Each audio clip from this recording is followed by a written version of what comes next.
Greetings everyone, it is Zakhele here. This week we are talking international trade. Now if you are a regular watcher, you know that we have spoken about international trade in the past, but just like any good point, I believe it should be repeated, right? Just to reaffirm what is good and hopefully dispel what is bad. And what is bad in the instance of international trade would be protectionism. So I think an example would help us best understand international trade, right? Currently I'm using a camera that was made by a Japanese company to record this video. You are probably using a device, a phone, a computer, a PC that was made by a Korean, Japanese, or Chinese company. All these devices happen to be in South Africa. You have access to them, you are using them.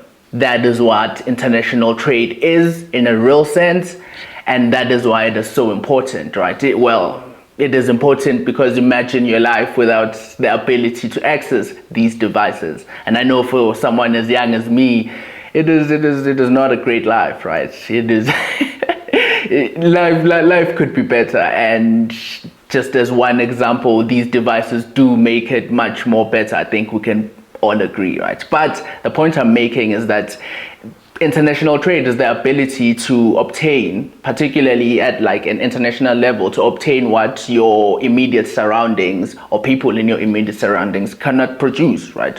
The people in Japan, for instance, don't have access to natural resources. It is just like, it would be physically impossible for them to have access to a mineral like cobalt, for instance. So they have to import it. Yet they have the skills to use that cobalt and make cells, right? Batteries as a synonym for it. And people for where that cobalt is obtained in Congo, as an example, do not have the skills to make those batteries, yet they have the cobalt. And through international trade, everyone seemingly gets what they want, right? The Japanese get the cobalt that they need to then manufacture the cells, and the people in Congo, if they don't want to sell their cobalt, of course, in an ideal world, and I would prefer that we don't get into the reasons behind that, but in a trade, right, if they did not want to part with what they are giving away, then they would not part with it. But the fact that I'm sure the people in Congo use end products like batteries and the like, then they have a need for the end product that they are unable to produce themselves, hence international trade, right? In South Africa, the same thing, right? There's no South African company that can manufacture a camera, a computer, or a phone, right? And as such, we import this from jurisdictions that can, and yet in South Africa, we are blessed with natural resources too. So we export those in return for money, moolah, the thing that we use to then obtain the things that we cannot make. And that is the whole basis, that is the whole rationale behind international trade. This is why it is so important. And, with the examples that I was making, I was trying to show how inherently international trade, even though some, may think that there are winners and losers when it comes to it, it inherently is mutually beneficial. Every trade is mutually beneficial, or else it would not occur between those two parties. Why are they trading if they do not think that what they are giving up is less than what they are getting? Of course, then this comes from the inherent subjectivity of value, because we do not value things the same. As I said, no one values things the same. Therefore, the people in China do not value the end products of natural resources that they do not have like we value those end products, because we have an abundance of the natural resources that they do not have. And this informs our value, considerations and scales, and then that translates into what is it that we actually trade for internationally as a jurisdiction.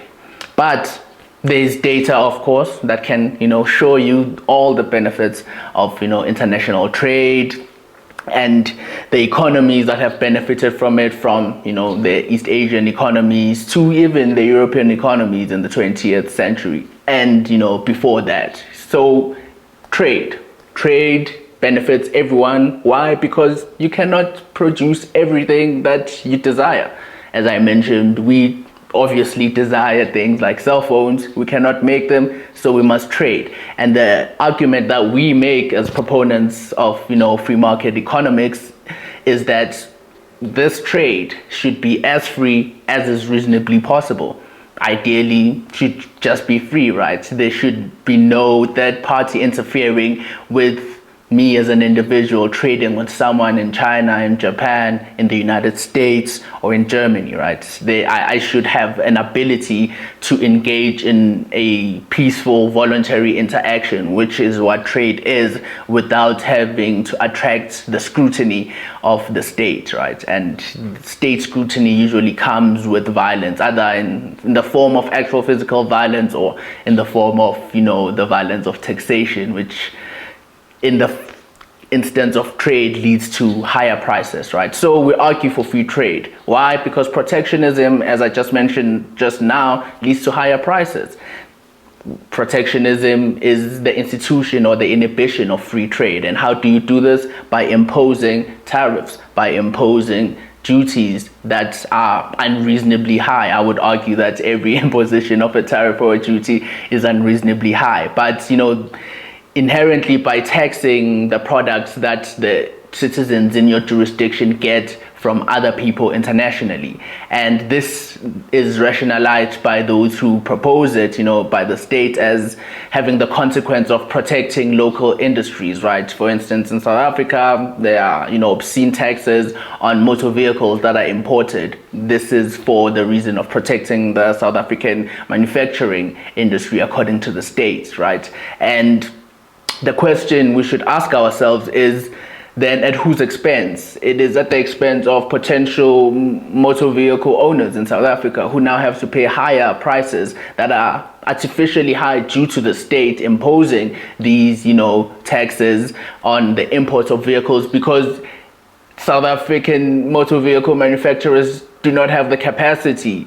It is impossible to have the capacity, short of just forcing people to buy, South African made products. They do not have the capacity of making every single, using our example, motor vehicle that may be desired by a South African. And as such, if South Africans want to meet these preferences of theirs, they end up having to pay a higher price than they ordinarily would, had it not been for the imposition of these taxes to protect a select few of individuals, right? And I don't think that any state should be choosing winners and losers, for lack of a better term, and trying to mask it as some form of collective benefit. But that is an argument from, a free marketeer like myself.